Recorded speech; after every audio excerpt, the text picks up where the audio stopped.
नमस्कार मित्रांनो, मी उदय लाड पुन्हा एकदा स्वागत करतो आपल्या सर्वांचा आवडत्या युट्यूब चॅनल शेती मित्र वर व्हिडिओ पाहणाऱ्या प्रत्येक शेतकरी मित्राचे आणि कास्तकार बांधवाचे आजच्या व्हिडिओमध्ये मनापासून खूप खूप स्वागत।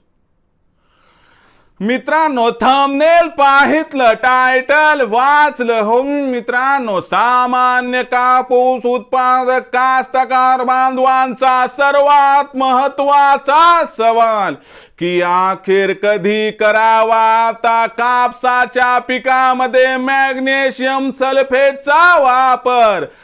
सध्याच्या कंडिशनचा सर्वात महत्त्वाचा सवाल आहे की अखेर कधी करावा आता कापसाच्या पिकामध्ये मॅग्नेशियम सल्फेटचा वापर। या प्रश्नाचा अचूक उत्तर जाणून घेण्यासाठी आता आपण सर्वांनी व्हिडिओ सुरुवातीपासून शेवटपर्यंत पाहावा। व्हिडिओ सुरुवातीपासून शेवटपर्यंत पाहत असताना जर आपल्याला मनापासून आवडला तर जरूर या व्हिडिओला लाईक करा। जास्तीत जास्त कास्तकार बांधवांपर्यंत व्हिडिओ पाठविण्यासाठी जरूर व्हिडिओला शेअर करा। सबस्क्राइब करून जरूर नोटिफिकेशन बेलला ऑल करा, यामुळे येणारा प्रत्येक व्हिडिओ हा आपणास या ठिकाणी मिळत राहतो। तर बघा मित्रांनो, सामान्य कापूस उत्पादक कास्तकार बांधवांचा सर्वात महत्त्वाचा सवाल की अखेर कधी करावा आता कापसाच्या पिकामध्ये मॅग्नेशियम सल्फेटचा वापर।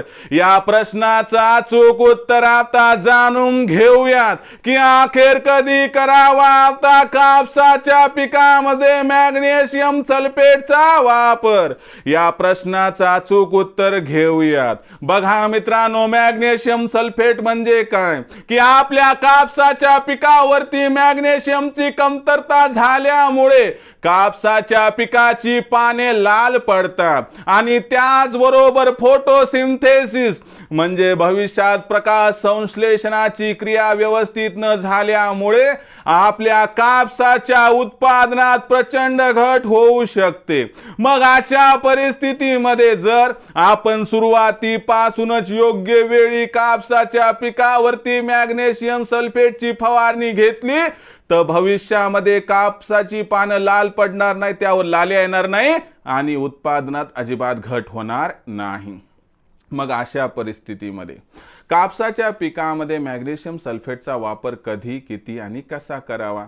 तर बघा मित्रांनो, ज्या वेळेस आपलं कापसाचं पीक हे 40 दिवस, 60 दिवस आणि 80 दिवस या 3 फेजमध्ये असते आणि कधी कधी 100व्या दिवशी आपण बघायला गेलो तर आपण 20, 40, 60, 80, 100 या तुलनेमध्ये 4-5 दिवस प्लस मायनस धरले तर अशा पद्धतीने कापसामध्ये 5 फवारणी घेत असतो। यामधील दुसरी फवारणी, तिसरी फवारणी, चौथी फवारणी म्हणजे कापूस 40 दिवसाचा, 60 दिवसाचा, 80 दिवसाचा झाला की कापसाच्या पिकामध्ये मॅग्नेशियम सल्फेटचा वापर आपण करायला पाहिजे। म्हणजे या ठिकाणी एक गोष्ट लक्षात घ्या की कापसाच्या पिकामध्ये आपण कीटकनाशकाचा जो स्प्रे घेणार 40व्या, 60व्या किंवा 80व्या दिवशी, तर या 3 पैकी अलीकड पलीकड जरी झालं 4-5 दिवस हरकत नाही, तर या तिन्ही डोसमध्ये आपल्याला कीटकनाशकासोबत काय करायचं मित्रांनो, 50 ग्रॅम 15 लिटरच्या पंपामध्ये मॅग्नेशियम सल्फेट मिक्स करून फवारणी करून घ्यायची आहे। यामुळे आपल्या पिकाला आवश्यक असणारं मॅग्नेशियम मिळेल आणि जे सल्फर मिळणार आहे त्या सल्फरमुळे कापसाच्या पांढऱ्या मुळाची योग्य वाढ होणार आणि बुरशी लागण्याची शक्यता पण कमी होणार। म्हणून लक्षात घ्या मित्रांनो, खर्च काय नाही जास्त, 50, 60, 70 रुपये लय झाला आपल्याला एका एकराला लागेल, पण हा असणारा स्प्रे घ्या। जर मॅग्नेशियम सल्फेटचा स्प्रे आपण 40, 60, 80 आणि सोबतच 100व्या दिवशी म्हणजे दुसऱ्या, तिसऱ्या, चौथ्या आणि 5व्या फवारणीत जर घेतला तर या वर्षी आपल्या कापसाच्या पिकात लाल्या येणार नाही, कापसाची पानं लाल पडणार नाही, ज्यामुळे विक्रमी उत्पादन मिळवण्याचा मार्ग होईल मोकळा। तर मित्रांनो, ही होती सर्वात महत्त्वाची अपडेट आणि आपल्या प्रश्नाचं उत्तर की कापसाच्या पिकामध्ये अशा पद्धतीने करावा मॅग्नेशियम सल्फेटचा वापर। हा संपूर्ण व्हिडिओ आपणास कसा वाटला कमेंट सेक्शनमध्ये लिहून कळवा। आवडला असणार लाईक करा, जास्तीत जास्त कास्तकार बांधवापर्यंत पाठवण्यासाठी शेअर करा, सबस्क्राइब करून जरूर नोटिफिकेशन बेलला ऑल करा, यामुळे येणार प्रत्येक व्हिडिओ हा आपणास या ठिकाणी मिळत राहतो।